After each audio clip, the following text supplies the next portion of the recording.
দক্ষিণ পূর্ব এশিয়ার কেন্দ্রস্থলে অবস্থিত সিঙ্গাপুর এমন একটি শহর যা নম্র সূচনা থেকে সমৃদ্ধির এক উজ্জ্বল আলোকবর্তিকা হয়ে উঠেছে। এটি ছিল শান্ত মাছ ধরার গ্রাম বা জেলে পল্লী। এখন এটি ধনাঢ্য, সমৃদ্ধ, দৃষ্টি স্থিতিস্থাপক শান্তির নীড় এবং ঐক্যের মাধ্যমে একটি বৈশ্বিক পাওয়ার হাউসে রূপান্তরিত হয়েছে।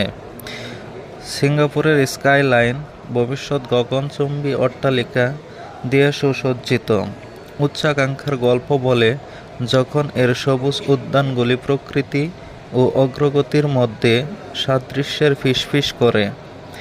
জনগণ বৈচিত্র্যময় অথচ ঐক্যবদ্ধ একটি জাতি গড়ে তুলেছে, যেখানে উদ্ভাবন বিকাশ লাভ করে, রাস্তাগুলি পরিষ্কার, নিরাপদ এবং কর্মসংস্থান ও মাথাপিছু আয়ের এক নিদারুণ উদাহরণ তৈরি হয়েছে।